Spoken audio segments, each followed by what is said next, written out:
ఓటేయొద్దని చెప్తారు. మనది గెలిచే పార్టీయే. కానీ గెలిచామా ఓడామా అన్నది కాదు ముఖ్యం. ఆట జరుగుతున్నప్పుడు వైద్యుల టీం పక్కన మనం నిలబడితే మన టీం గెలవాలని కోరుకుంటాం, ధర్మం గెలవాలని కోరుకుంటాం.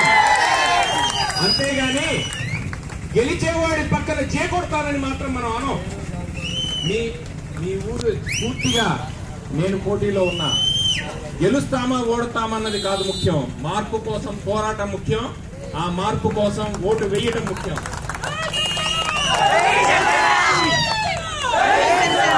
నేను ఈ ఊళ్ళోకి ఎంటర్ అవ్వగానే రమణమ్మని అడిగాను, మంచినీళ్ళు ఇవ్వమ్మా అని. ఆగగానే ఆవిడ మంచినీళ్ళు ఇచ్చింది, చాలా ఆత్మీయంగా ఆహ్వానించి. ఆవిడ సాక్షిగా మీకు చెప్తున్నా, మీ ఊర్లో తాగునీటికి సాగునీటికి సమస్యకు పరిష్కారం కోసం జనసేన పార్టీ కృషి చేస్తోంది. ఇంతవరకు జనసేన పార్టీకి ఒక ఎమ్మెల్యే లేరు, ఒక ఎంపీ లేరు. చిన్న చిన్న పదవుల్లో కూడా ఇప్పటి వరకు జనసేన పార్టీ ఈ 2014 వరకు అసెంబ్లీలో గానీ లేకపోతే ఎక్కడ స్థానిక సంస్థల్లో పోరాటం చెయ్యకపోయినప్పటికీ ఉద్దానం కిడ్నీ సమస్యలు కావచ్చు, రైతుల భూములు కోల్పోయిన వారి సమస్యలు కావచ్చు, మైనింగ్ మాఫియా మీద పోరాటం కావచ్చు, లేకుంటే బియ్యం బొక్కే వాళ్ళ మీద వ్యతిరేకంగా పోరాటం కావచ్చు, ఇవన్నీ జనసేన చేసింది. అవునంటారా కాదంటారా? ఇక్కడ ఒక పెద్ద ఆయన ఉన్నారు.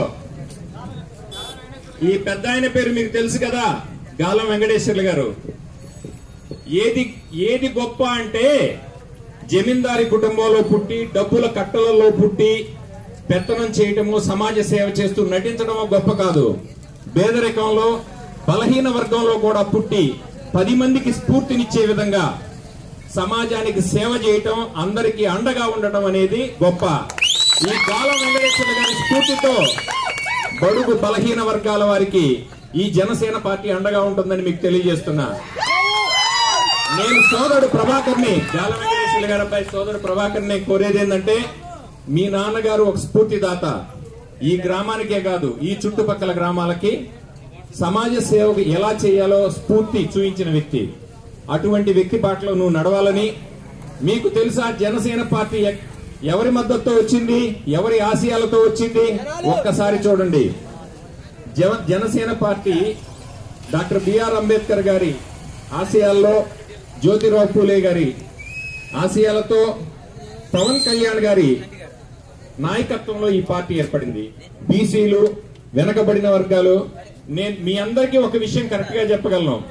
ఇక్కడ ఉన్న వాళ్ళందరికీ తెలిసింది ఒకటే, ఎక్కడైనా సరే వీడు గొప్ప వాడు గొప్ప. ఎవడు గొప్ప? సమాజానికి సేవ చేసినోడు గొప్ప. 2 ఎకరాల్లో పుట్టి 20,000 కోట్ల రూపాయల ఆస్తులు సంపాదించడానికి అధికారం కోసం వెంపర్లాడేవాడు గొప్ప. 100 కోట్ల రూపాయల ఆదాయం వద్దని కొన్ని ప్రజాసేవకు వచ్చినోడు గొప్ప. 100 కోట్లు వద్దని కొన్ని ప్రజాసేవకు వచ్చిన వాడు గొప్ప. అధికారం రాకముందు తండ్రి అధికారాన్ని అడ్డం పెట్టుకుని సమాజాన్ని దోచుకోవాలనేవాడు గొప్ప. ఒక్కసారి ఆలోచించండి. ఆలోచన మారాలి, పాలన మారాలి. ఇక్కడ ఈ గ్రామంలో పెద్దలకి నేను మనవి చేసుకునేది ఒకటే, ఎవరి మనస్సాక్షి ఎవరికి ఎట్లా ఇష్టంగా ఉంటే వాళ్ళని ఓటేసుకొనియండి. ఒత్తిడి చేయొద్దు. ఎందుకంటే అభిమానులు ఒత్తిడి చేస్తే వాళ్ళు ఇంకా తిరగబడతారు. అది కూడా పవన్ అభిమానులు ఒత్తిడి చేస్తే ఏమవుతుంది? ఇంకా తిరగబడతారు, ఇంకా ఎగసి పడతారు. మీరు ఒత్తిడి చేయకపోతే 1 ఓటుతో పోతుంది. ఒత్తిడి చేస్తే అది 10 ఓట్లకు దారి తీస్తుంది. ఇక్కడ మీరు ఒక్కసారి ఈ గ్రామంలోని ప్రజలు, సామాన్యమైన వ్యక్తులు, మీరు ఒక్కసారి ఆలోచించుకోండి. మేము 2,000 ఇస్తున్నాం, 3,000 ఇస్తున్నాం, ఇంకా 5,000 ఇస్తామని చెప్పి చెప్తారు కదా. ఎవరి సొమ్మది? మన సొమ్ము. ఎవరి సొమ్ము? మన సొమ్ము మనకిస్తూ మనల్ని ఉత్తరిచ్చినట్లు, మనల్ని కాపాడినట్లు మాట్లాడతారు. మీ ఊర్లో, మీ చుట్టుపక్కల ఒక్కసారి ఎవరైనా ప్రభుత్వ ఉద్యోగి ఉంటే 32 సంవత్సరాలు 35 సంవత్సరాలు పనిచేస్తే అతను రిటైర్మెంట్ తర్వాత అతను చేసిన సేవకు గుర్తుగా ఈ ప్రభుత్వం పెన్షన్ ఇస్తోంది. ఆత్మాభిమానంతో వృద్ధాప్యంలో ఆ కుటుంబం పెన్షన్ తీసుకొని బతుకుతుంది. ఇది చాలా గొప్ప ప్రక్రియ. కానీ ఒక్క ప్రభుత్వ ఉద్యోగులే కాదు, సామాన్య రైతుని తీసుకోండి, సామాన్య కూలీని తీసుకోండి, వీళ్ళు చేయట్లేదా సమాజానికి సేవ? ఈ ప్రభుత్వ ఉద్యోగులే కాదు, 10 మందికి పాలు పిండే తల్లి, గడ్డి కోసుకొచ్చి గేదెల మేపే అన్న, లేకుంటే పొలంలో పనిచేసే రైతు కూలీ అందరూ కూడా ఈ సమాజంలో భాగమే. వీళ్ళందరూ సేవ చేస్తేనే ఈ సమాజం పచ్చగా ఉంటుంది. ఈ సమాజ సంపదని ఏ కొద్ది మందికో దోచిపెట్టడానికి కాదు, అందరికీ సమానంగా పంచాలి, సామాజిక న్యాయం కావాలి, ఆర్థిక సమానత్వం కావాలి అనేది మన జనసేన నినాదం, మన పవన్ కళ్యాణ్ గారి నినాదం. మీరు ఒక్కసారి మన ఊర్లో పలానా నాయకుడు, పలానా పార్టీకి మనం పనిచేస్తున్నాము అని కాదు, ఏమి చేస్తే ఈ సమాజం మారుతుంది, ఏమి చేస్తే మన బతుకులు మారుతాయి. మీరు ఒక్కసారి అద్దంకి నియోజకవర్గాన్ని చూడండి. అద్దంకి నియోజకవర్గాన్ని చూస్తే నాకు సిగ్గేస్తోంది, నేను సిగ్గుపడుతున్నాను. ఎందుకంటే గుండ్లకమ్మ మన ముంగిట నుంచి నడిచిపోతోంది. సంవత్సరానికి 27-29 టీఎంసీలు దొరకకుండా సముద్రంలోకి వెళ్ళిపోతుంది. ఎన్నో ఏళ్ల కింద డ్యాములు కడుతున్నామన్నారు, కట్టారు, డబ్బులు దోచేశారు. కాలువలు తవ్వేమన్నారు, తోచేశారు. ఎక్కడైనా గాని ఒక్క ఎకరాకి నీళ్లు అదనంగా వస్తున్నాయా? చూడండి. ఇంత డబ్బులు ఖర్చు పెట్టి దాని ప్రతిఫలం మనం అనుభవిస్తున్నామా? గుమ్మంలో గుండ్లకమ్మ ఉంది, పక్కనే భుజం చాపితే భవనాశ్ ఉంది, ఇంకా చాలా రిజర్వాయర్లు ఉన్నాయి మన ముందు. చిన్నపోలు రెడ్డి లేకపోతే సంతమాగులూరులో ఉన్న పెద్ద పెద్ద రిజర్వాయర్స్ మన దగ్గర ఉన్నాయి. కానీ నీళ్లున్నాయా? సాగునీరు సంగతి పక్కన పెడదాం, తాగునీరు ఉందా? ఎండాకాలం వస్తోంది, ఎంత దూరం పోయి నీళ్లు తెచ్చుకోవాలి, ఏమి చేయాలనే సమస్యలు ఈ అద్దంకి నియోజకవర్గాన్ని వెంటాడుతున్నాయి. నిజమా కాదా? ఇవాళ ఒక్కసారి చూడండి, వైద్యం, సాగునీరు లేదు, తాగునీరు లేదు, ఇది పక్కన పెడదాం, వైద్యానికి వెళ్దాం. అద్దంకి నియోజకవర్గంలో ప్రభుత్వ ఆసుపత్రి 1910 ప్రాంతంలో పెట్టారు. 10 పడకల ఆసుపత్రితో పెట్టారు. అది 20 పడకలు 30 పడకలు అయింది. చచ్చిపోయిన వాళ్ళకి శవాలకి శవ పరీక్ష చేయడం తప్ప, ఎవరైనా యాక్సిడెంట్ లోనో ఏదైనా ప్రమాదవశాత్తు చనిపోతే ఆ శవాలకి శవ పరీక్ష చేయడం తప్ప ఇంకొక సేవ ఏదైనా ఉందా? మనం సిగ్గుపడాలి. ఈ అద్దంకి ఈ దుస్థితిలో ఉన్నందుకు ఈ ప్రాంత ప్రజలందరం బాధపడాలి. ప్రభుత్వ వైద్యం లేదు, ప్రాథమిక వైద్యం లేదు. 50 ఏళ్లు దాటిన పెద్దలందరికీ నేను ఛాలెంజ్ చేస్తున్నా, మీరు ఒక్కసారి కనుక హాస్పిటల్కి వచ్చి టెస్ట్ చేయించుకోండి. మీ మోకాళ్ళు నడుములు అరిగిపోయినాయో లేదో చూడండి. కేవలం రక్షిత మంచినీరు లేకపోవడం వల్లే ఈ సమస్యలు వస్తున్నాయి. మీరైతే బాధపడుతున్నారు, మీ తర్వాత తరాల వారు బాధపడతారా లేదా ఆలోచించుకోండి. ఆలోచించుకొని ఏం చేయాలో నిర్ణయం చేసుకోండి.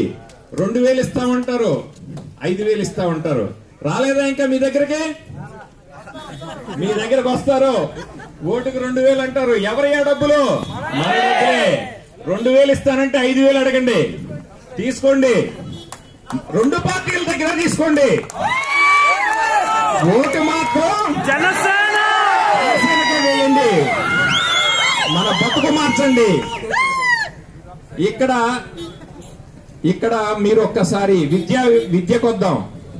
మనం సాగునీరు తాగునీరు చూసాం, అదేమో అటకెక్కింది. విద్యకొద్దాం. విద్య పరిస్థితి ఏంటి? ఈ నియోజకవర్గంలో అద్దంకి టౌన్ లో ఒక డిగ్రీ కాలేజ్ ఉంది. సంతమాగులూరులో ఏమైనా ఉందా? బల్లికొరలో ఉందా? కోరిసపాడులో ఉందా? పొంగులూరులో ఉందా? అద్దంకి డిగ్రీ కాలేజీ కూడా ప్రభుత్వాలు ఏమీ చేయలా.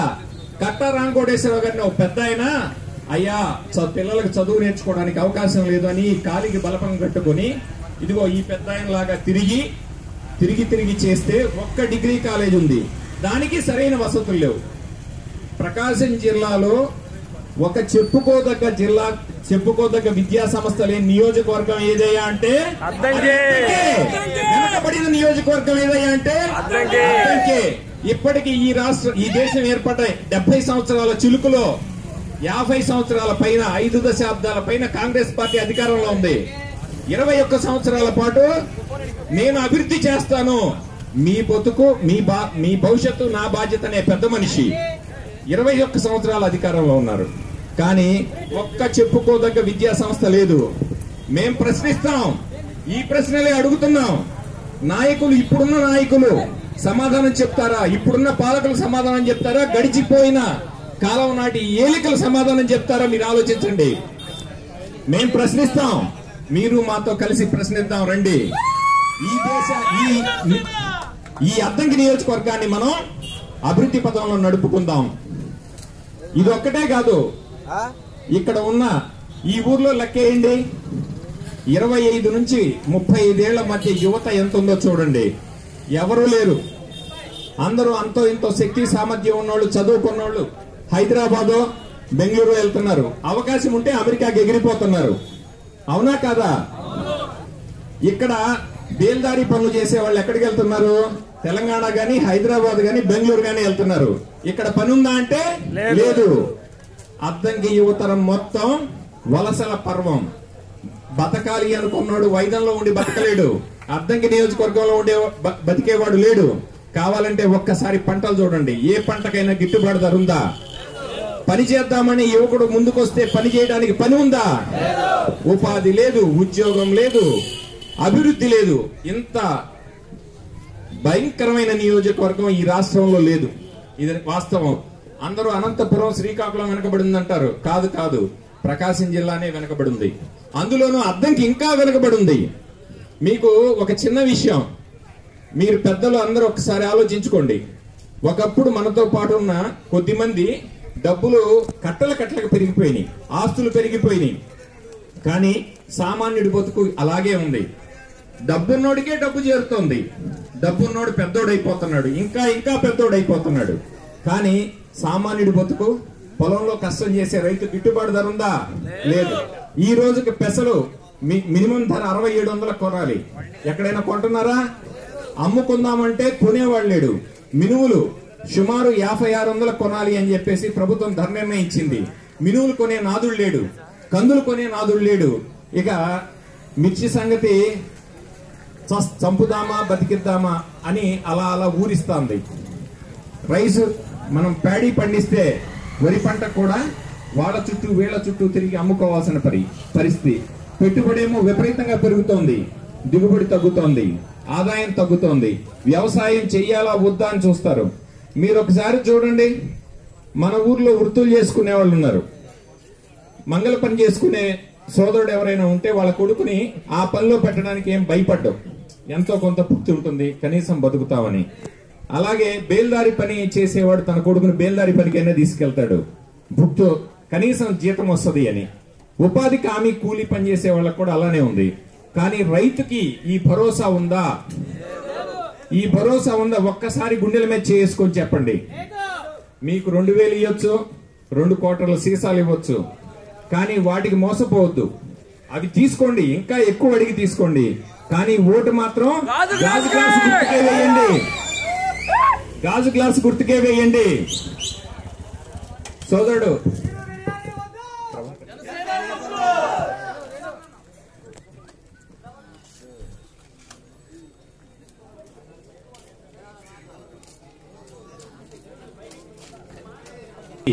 Telugu CPM party, CPI, BSP party మద్దతుతో కూటమిగా ఏర్పడి అసెంబ్లీకేమో జనసేన అభ్యర్థిగా నేను పోటీ చేసి ఉన్నాను. అలాగే పార్లమెంట్, బాపట్ల పార్లమెంట్ కి బిఎస్పి అభ్యర్థిగా మనకి గతంలో ఇక్కడ కలెక్టర్ చేసిపోయిన దేవానంద్ గారని రిటైర్డ్ ఐఏఎస్ ఆఫీసర్ పోటీ చేసి ఉన్నారు. వారి గుర్తు ఏనుగు గుర్తు. లోక్సభకి ఏనుగు వేయండి, జనసేనకి అసెంబ్లీకి వచ్చేటప్పటికి జనసేనకి టీ గ్లాస్ గుర్తుకు వేయండి. అయ్యా, ఇక్కడ రైతులుంటే ఎవరైనా సరే 40 ఏళ్ళు 50 ఏళ్ళు దాటిన రైతులు, నేను ఒక్క మాట అడుగుతా, ఆలోచించండి. సంక్రాంతి పండుగ మీకు అందరికి తెలుసు కదా. నా చిన్నప్పుడు సంక్రాంతి పండుగ ఎలా ఉండేదో తెలుసా? మా ఇంట్లో అవసరానికి సరిపడా దానికన్నా 10 వంట చేసేవాళ్ళు. అరిసెలు, పిండి పదార్థాలు అన్నీ చేసేవాళ్ళు. పంట ఇంటికి వచ్చేది. పంట ఇంటికి రాగానే మన వ్యవసాయానికి సహకరించిన ప్రతి కుటుంబాన్ని పిలిచి మనం పంట ధాన్యం కొలిసి ఇచ్చేవాళ్ళం. అవునా కాదా? అవును అన్నాళ్ళ చెట్టు కింద ఉన్నాళ్ళు చెయ్యొద్దండి. పెద్దలు చెయ్యొద్దారా? మీరు ఊరి మొత్తానికి అన్నం పెట్టిన రైతులు, అవునా కాదా? మీరు ఊరి మొత్తానికి అన్నం పెట్టారు. ఇంకా ఎవరికైనా పాడి లేకపోతే పాలు, పెరుగు, నెయ్యి పంచారు, ఆకలి తీర్చారు. అవునా? ఊరి మొత్తాన్ని ఒక కవచంలా కాపాడారు. నేనున్నాను, మీ రైతన్నని, మీకు అన్నం పెడతాను అన్నారు. మీ కష్టంతో భూమిలో శ్రమించి మీరు అన్నం పెట్టారు. ఆ రోజులు పోయినాయి. ఇప్పుడు ఎలా ఉంది? మీరు కూలీల దగ్గరికి వెళ్ళి బతిమాలుకుంటున్నారు. మీరు అందరి దగ్గరికి వెళ్ళి అయ్యా నాకు 2000 పెన్షన్ రాయండి అని చెప్పి అడుక్కుంటున్నారు. అయ్యా నాకు ఇల్లు రాయండి అని అడుక్కుంటున్నారు. అందరికీ అన్నం పెట్టిన రైతు ఈ రోజున అడుక్కునేవాడిగా మార్చిన 7 దశాబ్దాలుగా ఈ పాలించిన ప్రభుత్వాలు. ఒక్కసారి ఆలోచించండి. మీ ఊరికి సాగునీరిస్తే వాడిచ్చేదేంది మీకు 2000, మీరే 10,000 ఇస్తారు. అవునా కదా? మనం కష్టపడి మన ఆత్మాభిమానంతో మనం సంపాదించి మనం దానం చేసే స్థితిలోకి రావాలి అంటే జనసేన పార్టీ రావాలి. మీరు గాజు గ్లాసు గుర్తుకు ఓటు వేయాలి. ఇంకొక విషయం, మీరు అన్నం పెట్టే స్థాయిలో ఉండాలి, దానం చేసే స్థాయిలో ఉండాలి అంటే జనసేన పార్టీకి ఓటు వేయండి. నేను చాలా సిగ్గుపడుతున్నా. ఈ రోజు రైతులను ఒక్కసారి గమనించండి. పాసు పుస్తకం తీసుకోవాలంటే లంచం. అవునా కదా? మీ పొలం మీరు ఆన్లైన్ లోకి ఎక్కించుకోవాలంటే లంచం. బియ్యం అందరికి రూపాయి బియ్యం ఇస్తున్నాను అంటున్నారు పెద్దలు. అవునా? మేము బ్రహ్మాండంగా సేవ చేస్తున్నాం అంటున్నారు. ఇది సేవ చేయడానికి కాదు. ఈ బియ్యం పథకం వాళ్ళ కాంట్రాక్టర్లు దోచుకోవడానికి. ఎలాగో తెలుసా? మీ చౌకడిపో బియ్యం ఏమవుతుంది? ₹1 అని చెప్పేసి వాళ్ళు ఇస్తారు. ఇచ్చిన బియ్యాన్ని వేరే ప్రైవేట్ కాంట్రాక్టర్లు వచ్చేసి అవినీతి పనులు దోచుకుంటారు. ఎవరి అండతోటి? ఇక్కడ ఎమ్మెల్యేల అండతోటి, ఈ నాయకుల అండతోటి ఈ బియ్యాన్ని ₹7, ₹8 ఆ చౌక డిపోల నుంచి కొనుక్కొని మళ్ళీ వీళ్ళే ప్రభుత్వానికి ₹20, ₹30 అమ్మేస్తారు. ప్రభుత్వ ఖజానాన్ని కొల్లగొడుతున్నారు. మీకు తెలియదా? బియ్యం బొక్కుతున్న నాయకులు ఎవరో మీకు కనిపించట్లేదా? ఈ డబ్బు ఎవరిది? ప్రభుత్వానిది. ఈ డబ్బు ప్రభుత్వానిది, మీది, ప్రజలది. మీకు రావాల్సిన డబ్బుని ఏ కొద్ది మందికో కూడబెట్టడానికి ఈ ప్రభుత్వం సహకరిస్తోంది. ఈ ప్రభుత్వం అండగా ఉంటుంది. ఇట్లాంటి ప్రభుత్వాలు మనకు